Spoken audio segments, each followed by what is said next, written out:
প্রতিবন্ধী, বার্ধক্য এবং বিধবা ভাতাদের 500 টাকা করে বাড়লো নতুন বাজেটে।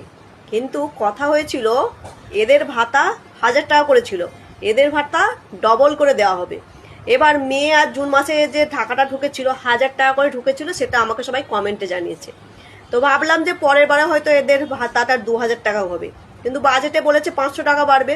এবার বুঝতে পারছি না 1500 টাকা হলো, মানে 1000 টাকা থেকে 500 টাকা বাড়ে 1500 টাকা হলো, না 2500 টাকা হলো, এটা ঠিক বুঝতে পারছি না। কিন্তু এখানে আমার একটা কথা আছে, অন্নপূর্ণা ভান্ডারের মা কাকিমারা যদি 3000 টাকা করে পায়, তাহলে এদের ভাতাটাও সমান করে দেওয়া উচিত। কারণ যে মহিলার বর আছে, তার বর গরিব বলে সে পাবে 3000 টাকা, আর যে মহিলার বর নেই সে পাবে 1500 টাকা। কেমন হলো না ব্যাপারটা? একজন বিধবা মানুষ তিনি 1500 টাকা পাবে, আর যার বর আছে, যে মহিলা সুস্থ মহিলা, পারলে অনেক কিছু ছোটখাটো ব্যবসা এবং কাজকর্ম করতে পারবে, তাদেরকে 3000 টাকা দেওয়া হবে। এবার 3000 টাকা অন্নপূর্ণা ভান্ডারে মা কাকিমারা পাক, তাতে নিয়ে আমার কোনো অসুবিধা নেই। কিন্তু আমার কথাটা হচ্ছে বিধবা, বার্ধক্য, প্রতিবন্ধী, এই তিনটে মানুষের না বেশি প্রয়োজন। একটা প্রতিবন্ধী মানুষ চোখ, কান বা যে কোনো একটা শরীরের যদি অংশ তার প্রতিবন্ধী হয়, তার ফ্যামিলির যেমন উপর চাপ বাড়ে, সেই ব্যক্তিটা নিজে কিছু করতে পারে না, তাকে অন্যের উপর ডিপেন্ড হতে হয় এবং তাকে দেখাশোনা করার জন্য একজনকে কন্টিনিউয়াসলি থাকতে হয়। সেই ফ্যামিলির কত চাপ থাকে, তার ওষুধপত্র লাগে। একজন বার্ধক্য লোকের তার ছেলে মেয়ের ওপর ডিপেন্ডেন্ট হতে হয় এবং তার বয়সজনিত কারণে তার বিভিন্ন ওষুধ খেতে লাগে, তারও টাকাটা প্রয়োজন। বা একটা বিধবা মানুষ যার স্বামী নেই, তাহলে সে কতটা অসহায় বলুন দেখি, তার তো বেশি প্রয়োজন। অন্নপূর্ণা মা কাকিমারা চাইলে অনেক কিছু করতে পারবে। এবার তোমরা বলবে কেন তৃণমূল সরকারের সময় কেন কিছু বলনি?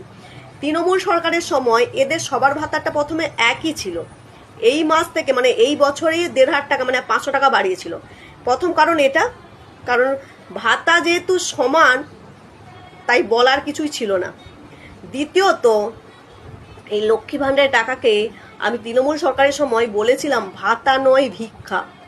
ছেলে মেয়েদের চাকরি না দিয়ে এই সমস্ত মা কাকিমাদের ভাতা দিয়ে কিনে রাখার চেষ্টা করেছে, এরকম অনেক কথা বলেছিলাম। কিন্তু পরে বুঝলাম এই ভাতাটা যখন 3000 টাকা হয়ে গেল, মোটা অঙ্কের টাকা, যেটা একটা ফ্যামিলির ক্ষেত্রে খুবই উপকার। একটা বাড়িতে যদি দুজন মহিলা থাকে, সে যদি 6000 টাকা পায়, সংসারের ক্ষেত্রে কত উপকার হয়। তাই এই নিয়ে আমার কোনো কথা নেই, অন্নপূর্ণা মা কাকিমা নিয়ে কোনো কথা নেই।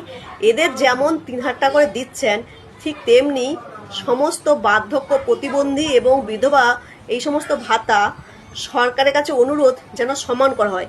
রাজনৈতিক মত, রাজনৈতিক রং, রাজনৈতিক মত নিয়ে কোনো কথা বলছি না, এটা সত্যি এদের প্রয়োজন, সবাই সাপোর্ট করুন।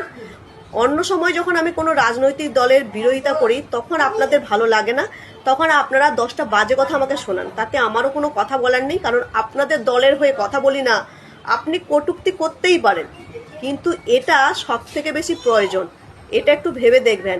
সবাই সাপোর্ট করুন, সবাই শেয়ার করুন এবং পাশে থাকুন।